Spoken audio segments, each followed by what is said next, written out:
All right, inshallah. Bismillah ar-Rahman ar-Rahim. Alhamdulillah. Alhamdulillahi Rabbil Alameen. As-salatu was-salamu ala Rasulillah. Amma ba'd. Rabbi yassir wa la tu'assir wa tammim bil khair. Rabbi yassir wa la tu'assir wa tammim bil khair. Rabbi yassir wa la tu'assir wa tammim bil khair. So last week we basically stopped at ihram, right? Entering into ihram, how we go about it. And then we ended the session with what is prohibited in ihram, right? Wearing stitched clothing for men, not women folk, meaning a article of clothing that is stitched for the intention of fitting the limbs, right? The arm, the neck, the torso, whatever it may be, the legs, and it is worn for that in that manner, right? So if a person is wearing ihram and they throw a jacket on their shoulders without putting their arms into the sleeves, this would not be a violation of the ihram, okay? Then covering the head for men, again, okay? And when we are making the 2 rak'ah of salah to enter ihram, at that point, since the intention has not been made, right? Rather than putting a hat on, you could use the ihram to cover yourself out of being mindful of what is needed in ihram, in salah, and then thereafter, the entire duration you're in ihram, you will make salah without a head covering for the men. For the women, they will wear their hijab, right?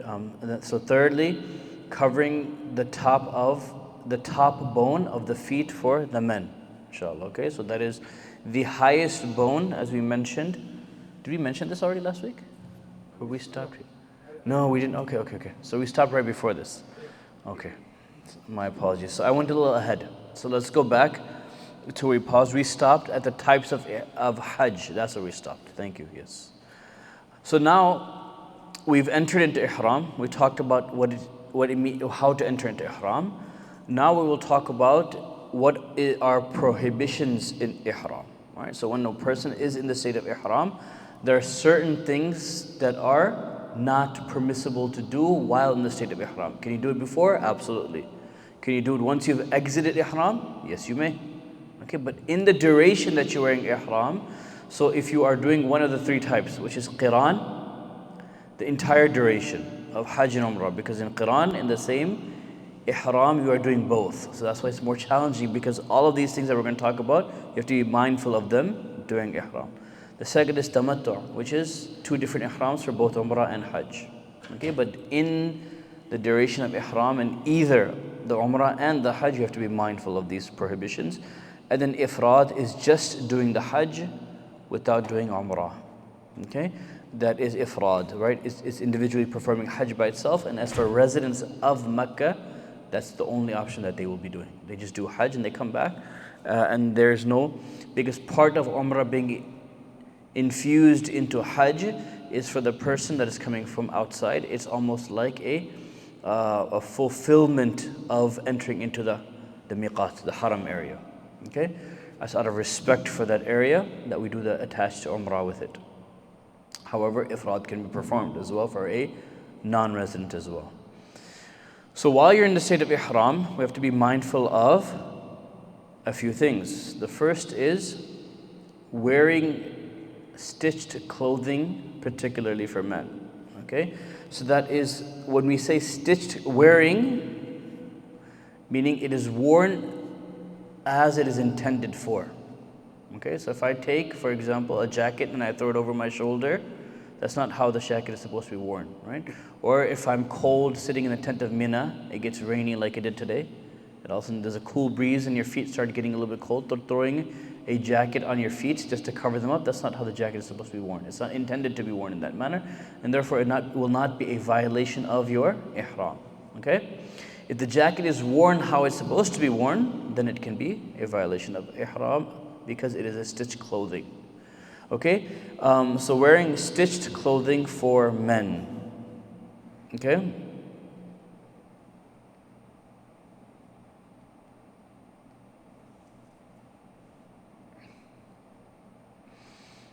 All right?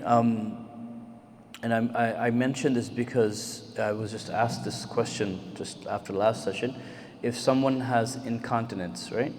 They have, because of old age, they can't hold their urine in, and it is something that is constantly happening in the state of ihram. What can they do? So to absorb that, if they are to, they place, right, a cloth, or they wrap a cloth around in that private area to absorb that and not to contaminate the ihram while in the state of ihram. That would not be in violation of the ihram. Okay, yes, their wudu will be broken, and then if you go back to tahara before Ramadan, we know what to do, right?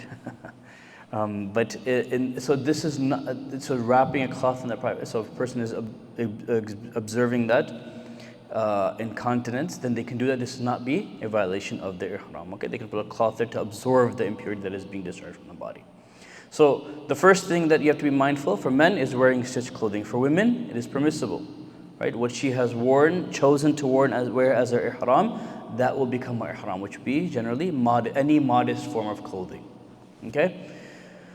Secondly, covering of the head for men. Okay, this is covering of the head with men with something that is directly touching the head. Okay, so can you hold an umbrella over your head to avoid the heat? Yes, you may. All right, it doesn't mean that you have to find a spot between the umbrellas of the haram, right, in the outside courtyard. They have the umbrellas that are there.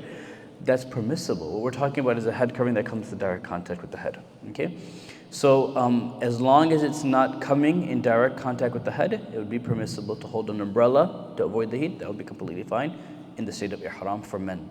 For women, of course, they will be wearing the head covering, and so that will be coming in contact with their head. The third is covering the top bone of the feet for men. Okay, when we say top bone, what we mean is this topmost portion, right? There's this bone right here. The topmost portion, that bone should not be covered. Okay, so this bone right here. That should not be covered. Anything below that can be covered. Okay, so for example, I will show a chart, and maybe for those of you that are, inshallah, interested, if you send me your email, perhaps I can send you a chart of what would be a good description of it, right? So there's some images. I'll just show real briefly. So this is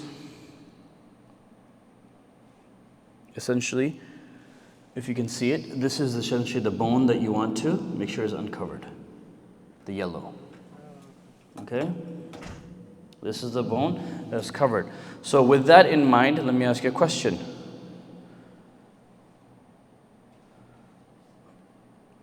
Would any of these options being shown in this image be permissible to wear in the state of ihram? The black and the brown. What would be permissible? What would be? The black would be allowed, okay? So when we say covering of the foot, what we're saying is that do not cover the topmost bone, right? That edge that you will feel it protruding on the top of your foot. That is what you're avoiding covering in the state of ihram, okay? So more often than not, and there's a whole list of footwear. This is the 2 weeks that the most amount of footwear is shared with us, right? Everybody has an image of, all our phones use, every text message, every WhatsApp message has a picture of footwear. Someone's foot in slippers. Why? Because everybody's going for ihram, and everybody's mindful of that. They're going for Hajj. Sheikh, is this permissible in ihram or not? All right, so that should be. So generally, the best is to wear those what we call flip-flops, right? Or anything that will allow that top portion to be uncovered, okay? So to wear those, the footwear we just showed you with the toes, inshallah, for the sisters, if you send an email, then I can send you this as well, inshallah, those of you that are interested. For your husbands, if not for the women folk, but for the men, this is important in the state of ihram. Okay, so covering the top bone of the feet for men will not be permissible throughout the ihram period. Again, afterwards you can, before you can, but not during the state of ihram. So when you're making sa'i, also you're making it in ihram. Okay, that is going between Safa and Marwa. You're still in the state of ihram. That is, the reason why I mentioned that is because there's a part of sa'i where you're going to do it at a faster pace. And that's when your feet will feel it. You're hitting hard marble, right? And so your feet are going to feel the pain. You will see, and if you haven't seen it yet, you will see it when you go for Hajj, inshallah, that you will see people, there's Zamzam stations there. I remember doing it when we were there, and then Zamzam that spills on the floor, people are kind of putting their feet on it, and almost immediately you feel relief. It's profound. I experienced it would hurt, right? So we would, after a few rounds, we'd stop by, grab some Zamzam, and your feet would touch the Zamzam on the floor, and you feel almost immediate relief. And then you go back to it, right? So be mindful of that. Can you wear footwear? Yes, if you have the appropriate ones, okay? So that is the third one. The fourth is covering of the face for both men and women, okay? Covering of the face for men and women is not permissible in the state of ihram, okay? This is with the exception of a person wearing glasses that are prescription or otherwise. Okay, so if you want to wear sunglasses, can you wear them in ihram? Yes. Okay? And of course, if you can wear sunglasses, you can wear your prescription glasses. Okay, so in the state of ihram, this is not covering of the face. Okay? And so for the women folk that choose to cover their face, that wear the niqab, what you will see them do more often than not is to wear something that is kind of extended, that does not touch the face. Doesn't come in contact with the face. It kind of, I've seen sisters in our Hajj group, they wear the visor, those sun visors. So it's a hard material that even if the wind blows, it doesn't blow into the face. And sometimes I've seen sisters wear baseball caps with the cloth hanging in front of it, or they've crafted their own little way of doing it. But often that's risky because the wind will blow it and it will kind of go onto the face. So the visor is sometimes the most sturdiest and effective way of, if they want to maintain the niqab during the Hajj time, which is okay, which is permissible, which is fine. There's also narrations of Fatima radiallahu anha having worn something like that in ihram as well. So there's evidence, there's precedence within our tradition as well. So if the sister chooses to wear the niqab outside of ihram and she wants to maintain that in ihram, there's nothing wrong with that as well. Inshallah. So covering of the face, and so for men folk, there's no need at all, right? So nothing should be coming in contact other than your glasses. The fifth would be speaking inappropriately. Okay, this includes what we call rafath, meaning speaking about marital relations. This will be included in inappropriate conversation in the state of ihram. You're in a state of sanctity. And so speaking about these things is not permissible because indulging in those things in the state of ihram is also not permissible, even though it's halal outside. All right. Also, anything that is in the disobedience of Allah subhanahu wa ta'ala, meaning and also argumentation, jidal. Right. This is all what we would say we should be mindful of in the sense of speaking inappropriately. Right. No argumentation. If you're going to kiss the Hajar Aswad, or the black stone, it's not going to be easy, especially in Hajj time. Be mindful of that. People will become very pushy, shovey. Just protect your Hajj. Remind yourself that, and if you have an appropriate and competent group leader, they will make sure to remind you throughout that process. All right, inshallah. Be mindful of that, right? Do not indulge, do not speak something that will violate the Hajj, inshallah. And also be able to differentiate what is necessary for Hajj and what is not necessary for Hajj. Okay, so this is not a necessary component. Is it worth me getting into an argument with somebody, or perhaps even making them indulge in foul language to violate their Hajj? Is it worth it or not? Then a person can gauge whether or not to do that thing or not. All right, so speaking appropriately, being mindful of our tongue. You're in a state of ihram. Okay, the sixth would be using fragrances. Okay, so when we anything that is fragrant at that point would not be allowed to use on your body or on your ihram. Okay? So one thing people are mindful of, and I would remind you, if you are going to touch the Kaaba, right, everybody wants to, everybody should try to, inshallah. What should you try to be careful of if you're in the state of ihram? Yeah, what is famous? What do they do with the covering of the Kaaba? They fragrant it. They put oil on it. It's fragrant. So not to let that transfer. If you have done that, some people accidentally do that and it gets on them. somebody pushed you into it, and Shaykh, it got onto me, the fragrance, I could smell it on my skin or my body, and then you can give a sadaqah, a form of charity, as a fine, right? But you don't have to redo your ihram, you don't have to pay them and all of that. It's a mistake, right? In all of these violations, we'll talk about how you take care of that, inshallah. But just be mindful of these things, right? So if you're using soap, which most of us will, people are mindful of that, right? In the preparation process, try to find non-fragrant soap, right? If you have to use it, or just avoid it, right? If you're brushing your teeth, maybe just use a miswak for those few days, right? And so being mindful of those things, okay? One thing in ihram, important for men at least, because you're wearing ihram, if you're going for the first time, try to use some kind of non-fragrant lotion, or at least Vaseline. Keep that with you, because chafing is something that really happens during ihram, which is when the inner thighs rub against one another, because you have no undergarments, you have no stitch clothing. So your legs, your inner thighs will, with all the walking, they will chafe. It will be very painful. It will get extremely painful, especially if we are heavier built than the slimmer built of us, mashallah. Then you will experience it. Right? Shahid's looking at me like, that didn't happen to me. But be mindful of that, inshallah. So you can keep these things. These are good things to keep in mind. Just keep a container of Vaseline or petroleum jelly. It's non-fragrant and it helps, okay? You can apply those things to protect yourself in the state of ihram, okay? But nothing that is fragrant. So don't take lavender scented lotion, okay? All right. 7th is hunting in the haram, in the haram or in the state of ihram, okay? So haram is the sanctified area.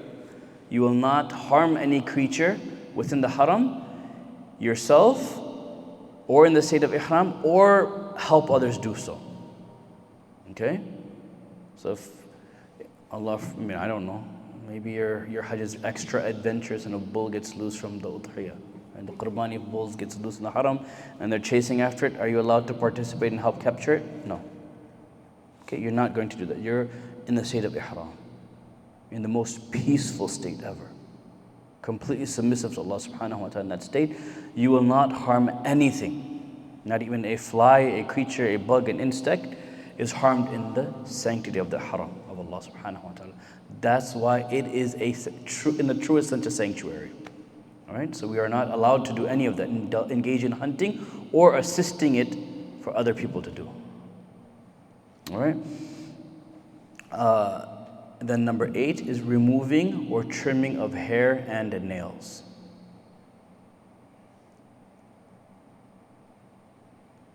Okay.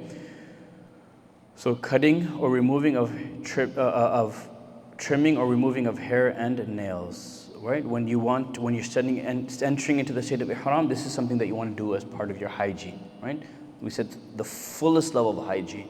If you want to trim your nails, do so. If you want to shave, you want to clean your facial hair, do so then. If you want to remove your pubic hairs, you do it then. Okay? Before you enter into the state of ihram. Once you are in the state of ihram, you will not remove or trim any hair nor your nails. If you do so to exit the state of ihram, right? Because everybody gets out of the state of ihram once you've finished the Hajj, then if you do so by cutting your own hair or somebody else's hair, that would be permissible. Okay? Right? And then the 9th and last prohibition of Hajj, of ihram, would be marital relations. Okay, that is not permissible in the state of ihram, and is only permissible after one has exited the state of ihram. Okay, so this is entering into ihram, what we should be mindful of during the state of ihram. Now the question comes, Shaykh, what happens if something happens accidentally? Right? And we'll talk about that in a little bit more detail, but just to kind of maybe answer some questions that are popping up in our minds right now for some reason, I just kind of scratched my face and I saw, I played with my beard. I'm used to it. And by the time I look down, my ihram has like 4 or 5 strands of hair on it. You're not supposed to allow to pluck it either, right? So trimming, plucking, removing any hair or any nails is not permissible. What do I do in that situation, right? Accidentally I did it. It's just a habit that I have. Then you will not have to do a dam, you will do what we call a sadaqah. Just give a form of monetary payment for that, inshallah. Okay, and we'll break that down as well, inshallah, afterwards. towards the end of these sessions. Now that you have entered into the state of ihram, we are going to thereafter perform the obvious, the Hajj, inshallah. Right? So tonight, what we're going to talk about is we're going to divide, for easier reference and kind of easier understanding of this, we'll divide performance of Hajj into two parts. Okay, the first is going to be Hajj categorized in the categories of fard, wajib, and sunnah. Okay? And we're going to mention them according to the different stages of Hajj. Okay? The second part, inshallah, in terms of performing Hajj still, is going to be the acts that one must perform irrespective of its legal rooting according to the day and the type of Hajj, meaning in sequence. Okay? So what's the sequence going to be like? Okay, I know I have to do this. What's the sequence? So we'll kind of wrap back around and we'll go through the same stuff in a sequential order. Okay, for right now, what we're going to do is we're going to categorize what's the most important thing I have to remember, what is fard, what is wajib, what is sunnah, right, in terms of importance. Then we'll go into sequential order, inshallah, of the Hajj, right? So for easy reference and memory. All right, when it comes to the sequence of Hajj,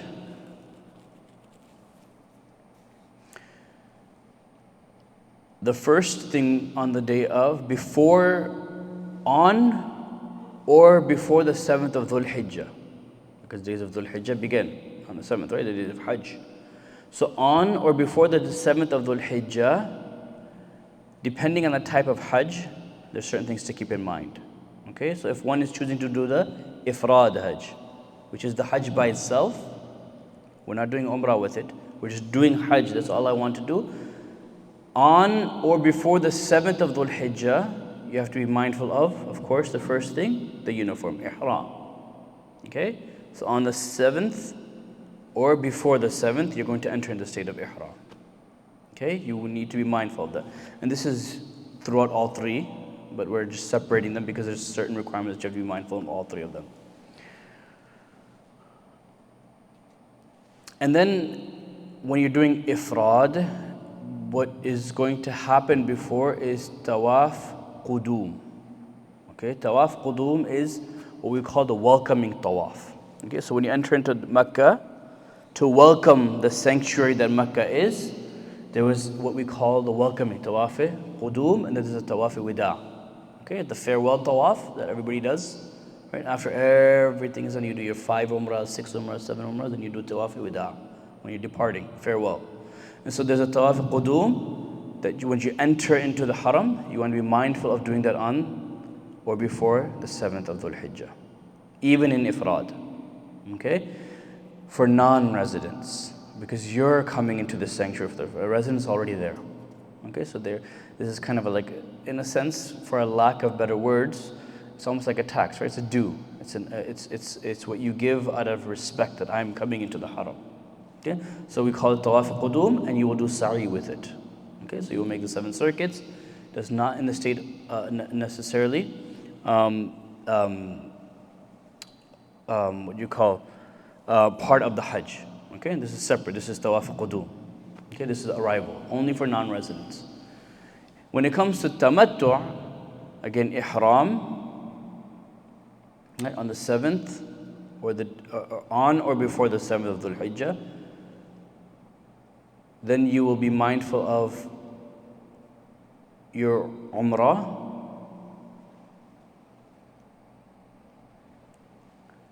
right? And then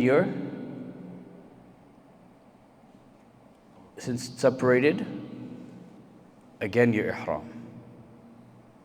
Okay? So on the 7th, what are you doing? Tamattu is what? 2 different ihrams for umrah and hajj. So on the 7th, what are you going to do? You're going to wear your ihram, do your umrah, and then you're going to go back and you wear your ihram for now the hajj days that are going to begin. Clear? Yes. Where do you have to pass the miqat again? No. So once you have entered into the haram, we talked about this in the last session. Once you have entered into the miqat, if you're going to go, you're putting on a new ihram, you will not leave the miqat area, you will just go back to Masjid Aisha. Okay, that's a very famous place, and usually after the days of Hajj, what will happen is that there will be a bus that will take you back and forth. I think it's like every 10 to 15 minutes. I don't. This is pre-COVID. I'm assuming they still have transport for people, because at that point everybody is making umrahs. Right? They're doing multiple umrahs after the days of Hajj, and so throughout the night, during the day, they have transport that will take them to Masjid Aisha. You put your ihram on, you take public transport, and you come right back to the haram. Okay. Hajj, ihram, we don't have to go to Mujahid, Aisha. Like we can, like on 7th day, we can wear in the hotel, and we can directly go from there to. For Hajj, ihram also we need to go. Yes, to you go to Masjid Aisha. Yeah, because it's two separate. You're putting a new ihram on. And we're talking about tamattu'. Yeah. All right. When it comes to qiran, then again, this is the combination, right? One ihram for the both, the Umrah and the Hajj. So what are you going to be mindful of on or before the 7th of Dhul Hijjah is make sure I have my ihram on the 7th or before. The second thing is I have performed my Umrah on that day, inshallah. And then the third thing is Tawaf Qudum or Sa'i. Okay? So you're not having to change into and out of ihram twice. In Qiran. Okay, I got to do my ihram, I got to perform my umrah, but then I still maintain the ihram. Because now I'm going to do the Hajj in that ihram, but I'm going to do my Tawaf Qudum and Sa'i on that moment. Okay, so this is before or on the day of the 7th of Dhul Hijjah. So sequential order. Now what's the next? 8th day of Dhul Hijjah. All right, for the one who's doing the ifrad in the Qiran, all right, what are you going to do? After sunrise of the 8th of Dhul Hijjah, you will depart for Mina. Okay? Okay? You're going to depart for Mina. Why in ifrad and Qiran? That's the only thing you're going to do is because you're already in the state of ihram. You're going to maintain the ihram throughout. You've already done what you need to do, your umrah. All right? And now you're maintaining that same ihram in Qiran, in ifrad. You've already entered into ihram and just maintaining it. You haven't done your umrah. Okay? In tamattu', you're going to maintain. The tamattu' is two different, right? So now on the 8th of Dhul Hijjah, what you're going to be mindful of is wearing the ihram and then going to Mina. Okay? Because you already did your umrah in ihram. Now the next day, which is the 8th of Dhul Hijjah, now you have to go to Mina, and so now you begin your Hajj. So you're going to enter the state of ihram. Okay? The 9th of Dhul Hijjah. All the Hujjaj are on the same page. Ifrad, Qiran, or Tamattu'. What are you going to be mindful of? On the 9th of Dhul Hijjah, from Mina, you're going to depart for Arafah after sunrise. Okay, so you're going to stay the night in Mina, and then the next morning, right after sunrise, you're going to depart for Arafah, and you're going to stay there for the remainder of the day. When you get to Arafah, what do you have to be mindful of? Combining Dhuhr and Asr within which Salah's time? Dhuhr. Okay? So you're going to pray Dhuhr and Asr together. You're going to combine the two meaning. You're going to pray Dhuhr, then immediately you're going to pray Asr. But you have to do it in the time of Dhuhr. Okay? And normally this is performed behind the Imam in Masjid al-Namira. Okay? So you will pray behind the Imam there. Whoever's appointed there, you just kind of join the Jama'ah, you'll pray Dhuhr and you'll pray Asr within the Dhuhr time. And then you don't pray Asr in its own time. This is one of the exceptions we learn from the hadith of the Prophet sallallahu alaihi wasallam. Yes. So if you're praying, you said you pray behind the Imam. If you're praying behind a local Imam from a group, if he is one of the locals or if he has been there for more than the X amount of days, and he prays because for those they don't combine, right? Or do they always? Who? So for somebody who is local, Mm-hmm. so or somebody who is in Mina for Makkah for 40 days or more than 15 days, 20 days, they are not shortening their prayers, right? Yes. So if we are praying behind them and they pray not combined, they pray the full rak'ah, we are combining Zohar and Asr, if they're praying at different times. So do you pray behind them at different times? So if you're praying, so yes, good question. I was going to get there, but you, alhamdulillah, jazakallah khair for asking. So if you're praying behind the appointed imam of Masjid Nabar, what are you going to do? You're going to combine it. If you're not praying behind the appointed imam, if you're going to pray individually, then you're going to pray each salah in their own time. Okay? And do you shorten as well, or like if we go for less days, right? Yes. We shorten. So you will shorten, because you're musafir, but you will not combine them. Okay? That's the second thing to keep in mind. All right? On the night of Dhul Hijjah, the first is depart for Arafah after sunrise from Mina. The second is if you are praying behind the appointed imam of Masjid al-Namira, right? In that jama'ah at the masjid, if you're participating, then you will combine the two salah within the dhuhr time.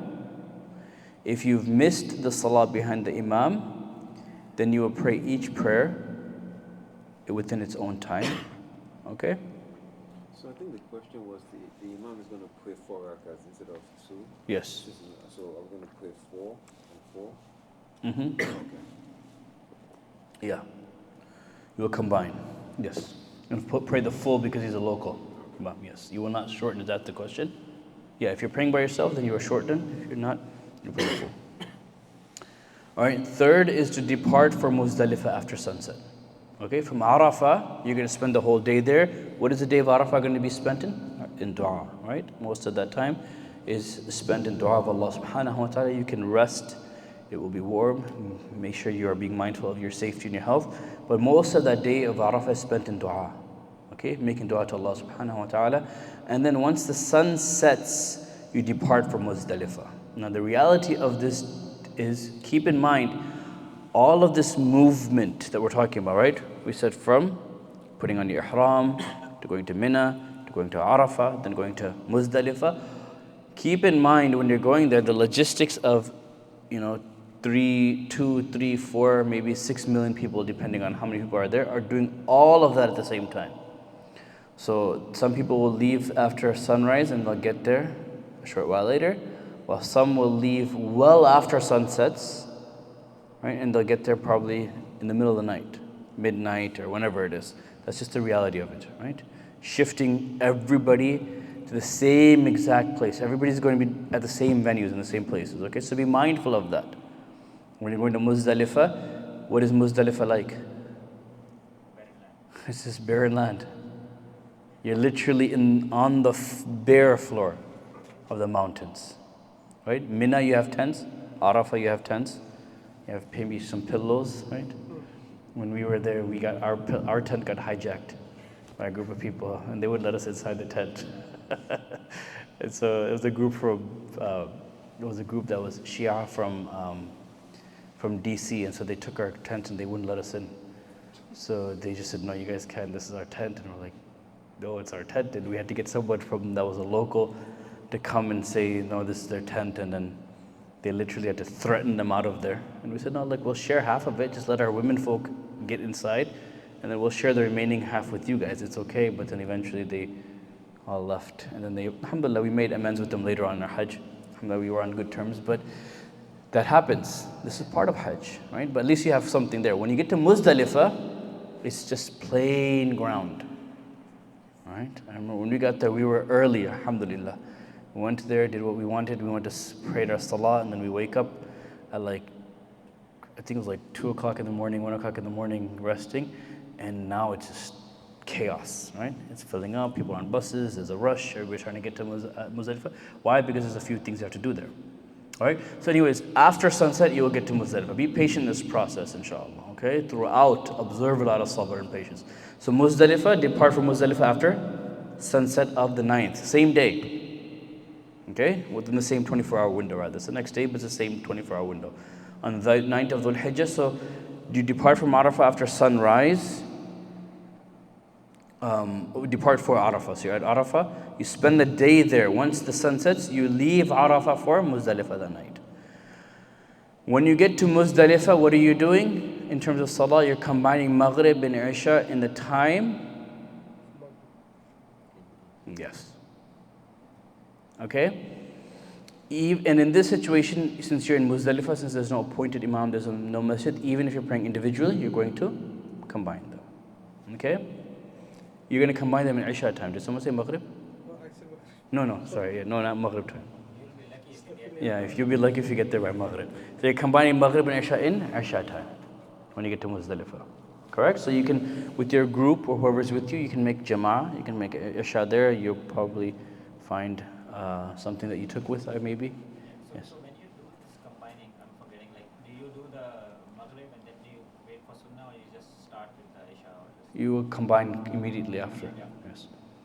So by combining, I'm still going to be reading 4 or 2 of Isha. 3 and 2, because you're musafir, you're traveling. Okay? So even if you're when it comes to Muzdalifah, since you are, since you're traveling, you can do it in the Isha time. Okay? And you're going to pray them. Even if you're praying individually, you're going to combine. Okay? You're going to pray Maghrib and you're going to pray Isha, but in Isha time. So even if you get there early, you'll wait till Isha time comes in.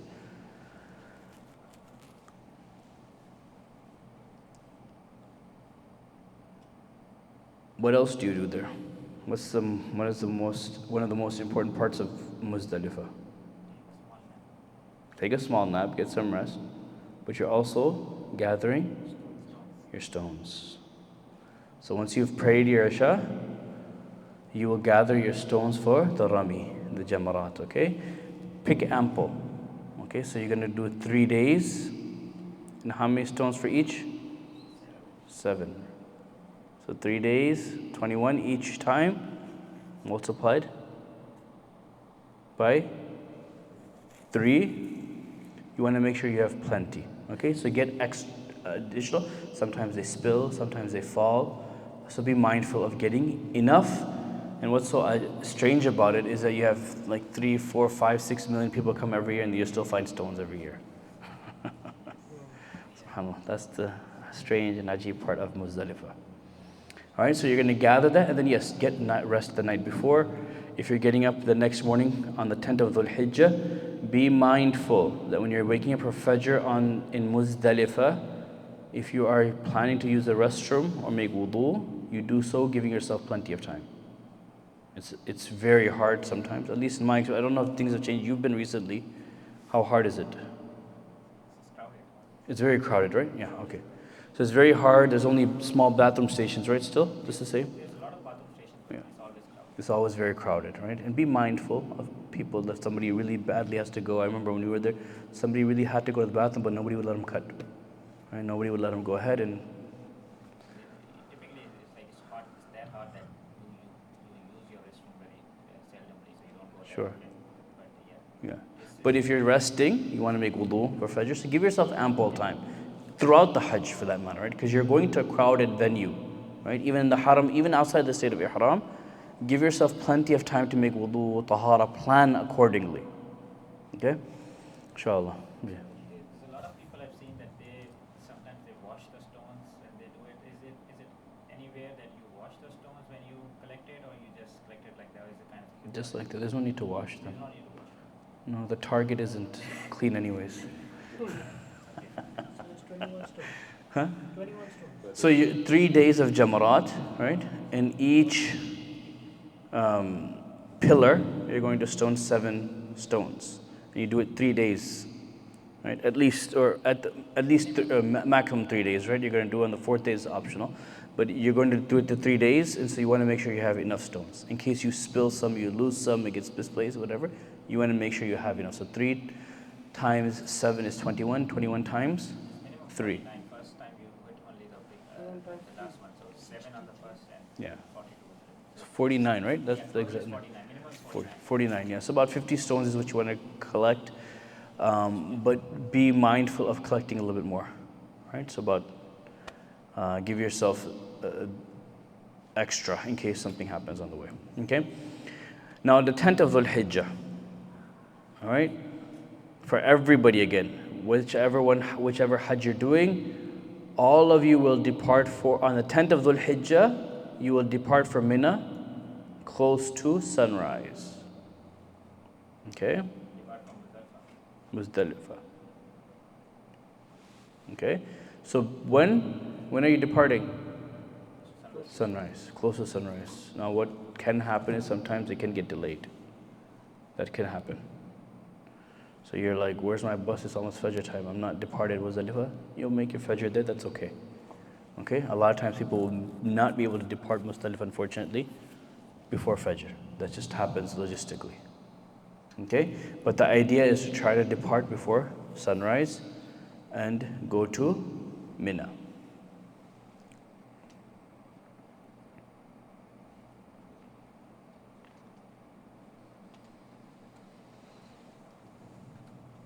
Okay? So on the 10th of Dhul Hijjah, once you depart from Mina, once you reach Mina, you will go to do the Rami of Jamarat al-Aqaba. Okay? There's a specific pillar that is going to be called the Jamarat al-Aqaba, and you will stone just that pillar on the 10th of Dhul Hijjah, not all three. Okay? And everybody should do it to themselves, unless you have a very, very valid reason not to be able to do so.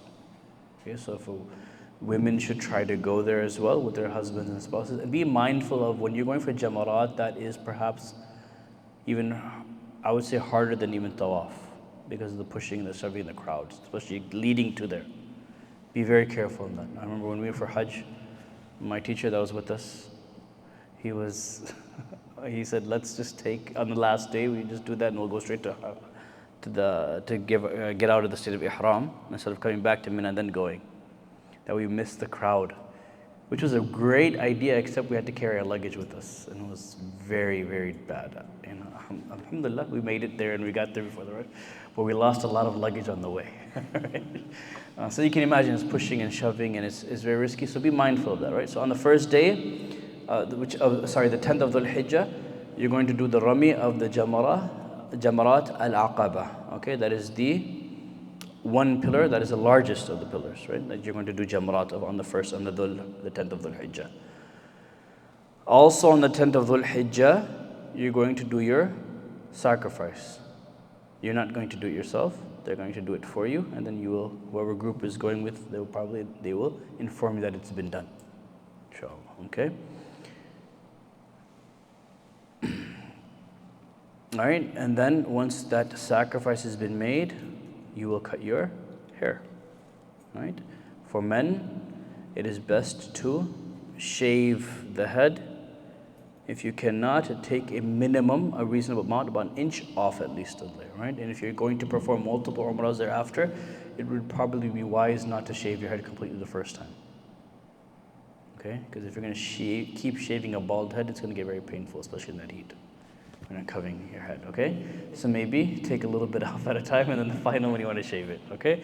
It's just realistic, reasonable advice, because people will start peeling and it gets very, very painful because you're bareheaded in the heat. Okay, so be mindful of that, inshallah. So you will hair. So an inch everywhere, or just? Yes, all around. Get a complete trim. Okay, and it's at least a little bit off, right? A significant amount is removed. For women, they will just trim from the bottom of their hair. Okay, so they're not shaving. They're not just going to trim the bottom of their hair, and that's sufficient to get out of the state of ihram. Okay, so that's what you're going to do. On the 10th, you're going to do Rami of the Jamarat al-Aqaba. You're going to do sacrifice,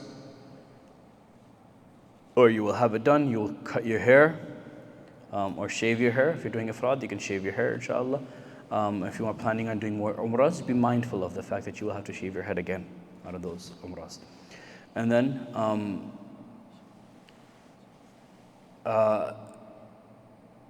okay, and then after you have done this on the 10th of Dhul Hijjah, you are partially out of the state of ihram. What does that mean? When I say partially, you can do everything else except for marital relations. You will still not be able to engage in marital relations in this state because the days of the Hajj have still not ended. Right? So the rituals are still ongoing. So you can do everything else. You can go back to taking a shower. You can go back to normal wearing of clothes. A lot of times people will buy clothes in Mina, right? And they'll just throw something on. And by the way, that's probably a smart idea. Just travel very light, right? Maybe you don't need to take clothes to wear there, to be honest. You can just buy it there, and you can just throw something on, like a thobe like that, right? Those half sleeve thobes, and you can buy them for 10 reals and just throw it on, and you can wear it during duration, and you come back, right? Somehow a lot of people take clothes and they want to leave it back there, right? Don't throw it away. If you're giving it to somebody that's needy there, something to be mindful is just wash it and donate it, right? Don't give them your filthy, dirty garment that you've been wearing for days and sweaty and dirty and stained and all of that. That's just, keep in mind the sanctuary that we are in, the haram, inshallah. So after you've cut your hair, you partially have exited ihram, meaning everything's okay except for what's still impermissible is marital relations, okay? And then you will go back to the haram from Mina. You will go back to the haram and you will do tawaf al-ifada. Yes. This is day 11. This is still day 10.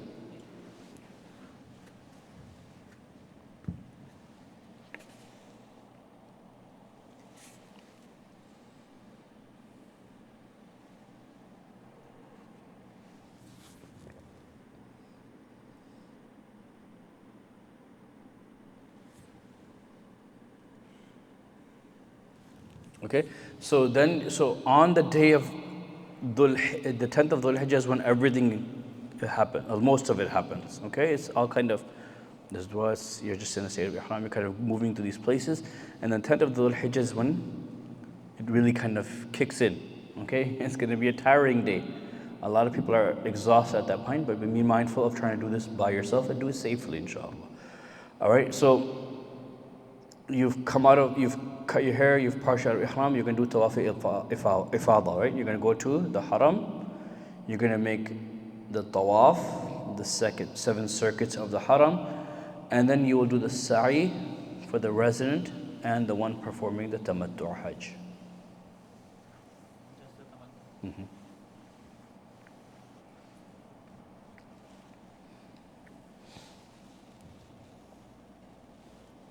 So the tawaf is also on the 10th. Tawaf ifada, right? Not the qudum or the wida'. The tawaf ifada, your hajj tawaf is going to be on, yes, the 7 circuits is on the 10th. Once you have made the tawaf, then you can completely exit the state of ihram. Okay, then you're completely out of the state of ihram, and then you will return to Mina. Okay, and you will see sometimes those images that come of Hajj, you're like, they're in Mina and they're wearing their normal clothes. So what's going on? Sometimes they're in ihram, sometimes this is the point. When they've come back, heads are shaved and all of that done, they come back to Mina on that evening, and then you can rest, get plenty of rest, get nourishment. And on the 11th of Dhul Hijjah, again, you will go back to the Jamarat. So now we're on the 11th. Okay, so you finished 10th. 10th was the most intense day. You will come back soon. Shower, nourish yourself, and get rest in the tents. Get plenty of rest. All right? And then on the 11th of Dhul Hijjah, you're going to go, and then this time you're going to make a rami of all of the pillars. Okay? All 3 jamarat, you're going to pelt them. All 3.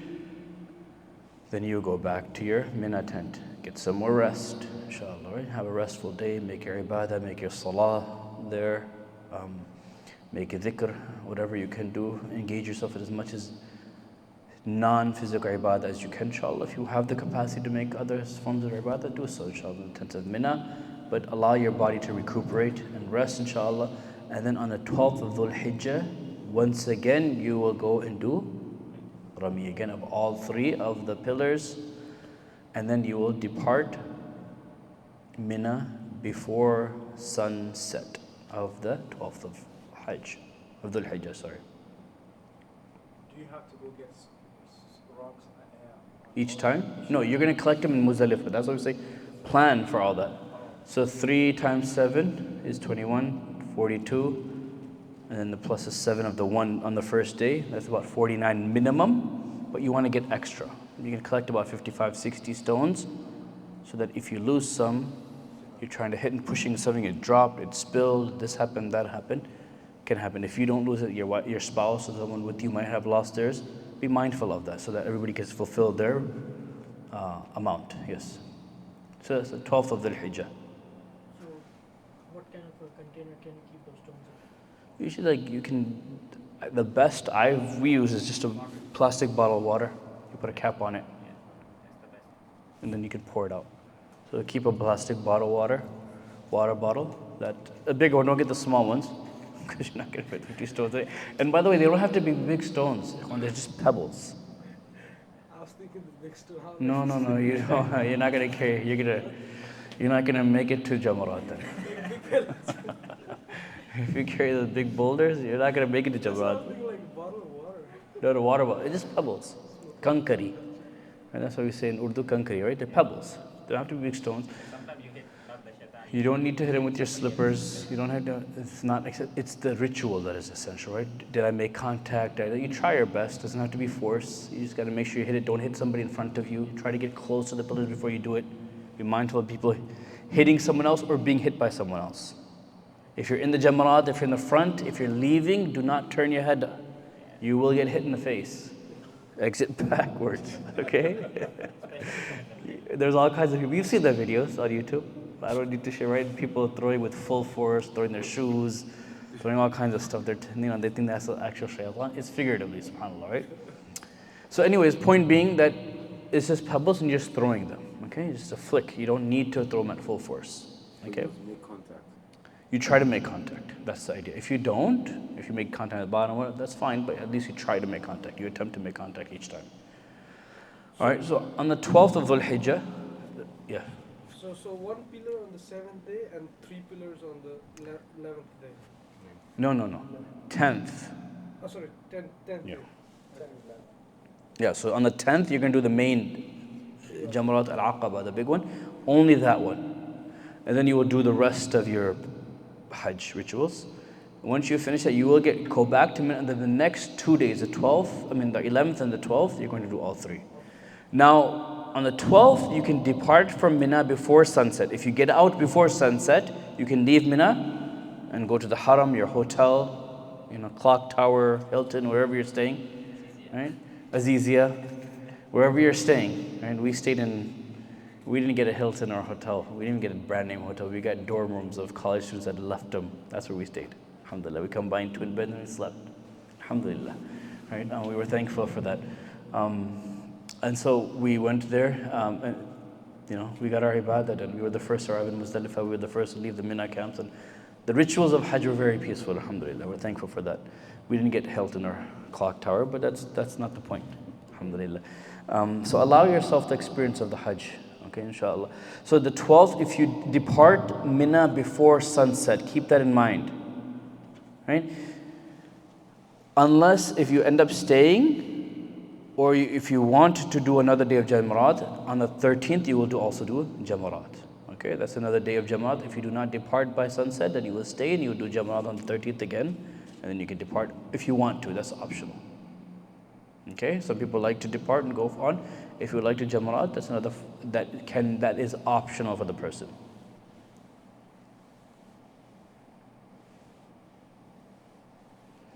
All right. So if you spent most of the night of in Mina that day on the 13th, then you will go and you will do all the Jamarat, right? And then you will go to your hotel wherever you are. Okay?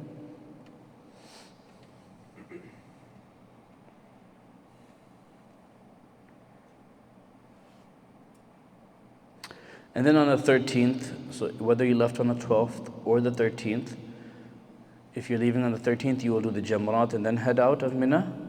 Some people prefer that because it's not as crowded. Some people like to beat the crowd and get there early. That's optional. But once you have left, then you will, before departing Mecca, right, on the 13th of Dhul Hijjah, the last day of Hajj, you will do Tawaf al-Sadr, right, before departing Mecca. Okay? Only for non-residents. If you're a resident, then you will not do this. But Tawaf al-Sadr, before departing Mecca. So if you're going to Medina, After your Hajj, then you will do your one more tawaf al-sadr, and then you will go you will do one more tawaf, and then you go to Medina, or you will depart. That's 7 times too. 7 circuits, yes. Tawaf is always going to be 7 circuits, correct. We'll break down each thing too as well, inshallah. Is it called Tawaf al-Wida as well, or is it this what it's called? Sadr, because this is in the instance if you come back, if you come back to Makkah, and the Tawaf al-Wada' is when you are completely, you're leaving for sure. That would be the farewell. Then you can do that in place. Okay? So if you're leaving after the 13th immediately, then you would do Tawaf al-Wada'. So the Sadr, like if you go to Medina, then you're coming back from. Correct. So is it like? Then you would do Tawaf al-Wada' when you're leaving. So is this comes under like compulsory or wajib, or you need to do it if you miss it, or? Yes. So this is the sequence. We'll break down Fard, Wajib, and Sunnah eventually, inshallah. We'll come back around to that. Maybe in the next session. Which of these are Sunnah, Wajib, inshallah, we'll go back over that order. So we're just going in sequential order. Just remember the sequences of this, and then we'll go back into that, and then you can label each in the sequential order. This is Fard, this is Wajib, this is Fard, Wajib. This will allow you the opportunity. So right now you're right in the sequence. In the next session, we'll talk about which is Fard, which is Wajib, which is Sunnah, inshallah. So just bear with us, inshallah. All right? So that's that. And then, yes. One question. Yeah.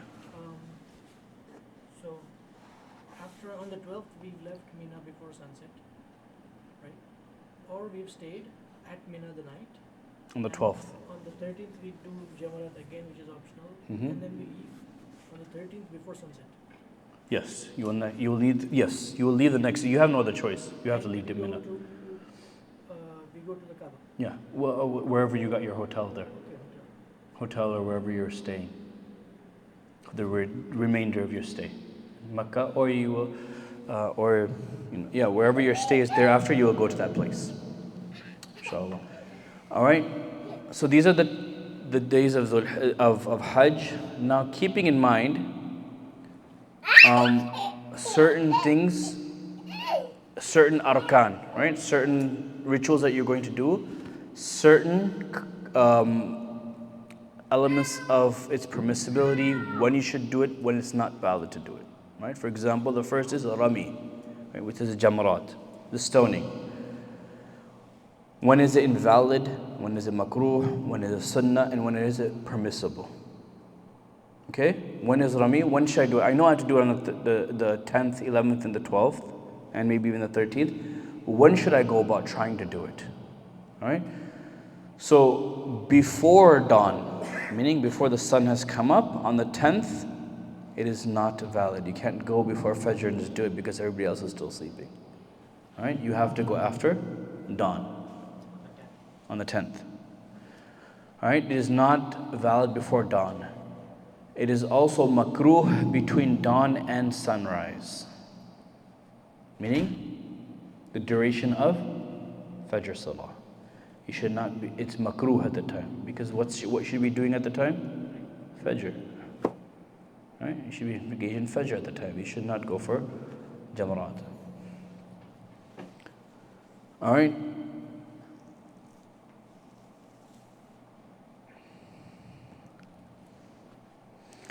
Also makruh would be on the 10th after the sun has set, meaning once Maghrib has come in.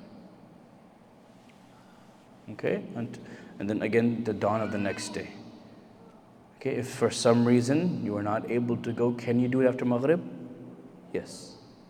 That's also the implication of them, right? If somebody got very sick, you're throwing up, something happened, Allah forbid, but you start feeling better after Maghrib, can you go and do it? Yes, it's makruh. Right? It's disliked. It's not appropriate to do. If the heat is just too dangerous for you, or your wife is, I don't know, maybe pregnant, and the heat is too dangerous for her, can you delay it after it gets cooler? Yes, you can. For those reasons. Does that make sense? So it doesn't mean it's not permissible. It is best not to do it after Maghrib of that day. So makruh between dawn and sunrise, but also after sunset. When is the sunnah time? When is the best time to do it? Between sunrise, meaning after Fajr has exited, until zawal, until the sun is at its peak before that time. Once it starts to descend, then it becomes dhuhr, and it gets also the hottest part of the day. So between that time until dhuhr starts. It is mubah, permissible between zawal and sunset. So anytime between from dhuhr to maghrib would be permissible. Right? So you have pretty much the entire day to do it. If you want to be mindful of this is my once in a lifetime journey, I want to do it to the best of my ability, then do it at that time, inshallah. All right, we have about 5 to 10 minutes left. I want to kind of go through this and open up the floor. Rami on the 11th and 12th is not valid between dawn and zawal. Okay? On the 11th and 12th, it is not permissible on the 11th and 12th to do it from when the Fajr time comes in until Dhuhr comes in. So when are you going to go on the 11th and 12th? After Dhuhr up until Maghrib, you have time. That's the best time to go. That's the Sunnah time. Alright, and then again, after Maghrib until the Fajr of Fajr starting the next day would be the Makruh time. Okay? That's the 11th and the 12th. The 13th, it would be makruh. It would not be appropriate to go between dawn and zawal again, just like the 11th and the 12th.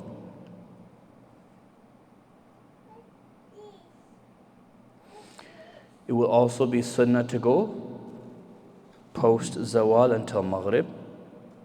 Right? So from dhuhr time until maghrib. But the difference here is after the sun has set for maghrib, it is not valid anymore. You've missed the cutoff. You cannot do the 13th stoning anymore. Okay, that's the difference between the first two, 11th and 12th. Meaning, you're still in the days of Jamarat, so you're still in the days of Hajj. Once the 13th ends, now the days are gone. Okay?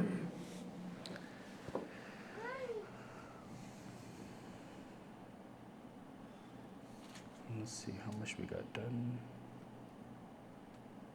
We can stop here, inshallah, and then we'll go.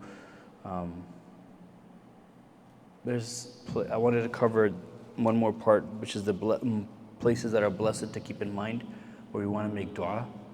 Inshallah, but there's too many to cover, inshallah, before we start, inshallah. Any questions, and then we can wrap up? Yes. A couple of questions. So initially, in the beginning, you were saying, when you gave the example of the jacket to cover the foot, since the jacket wasn't the intended use, that was permissible. What about for blankets? If you use blankets to cover your foot? Yeah, you can cover it. What about using blankets to cover your face? Or a sleeping bag? Nothing should come in contact with your face.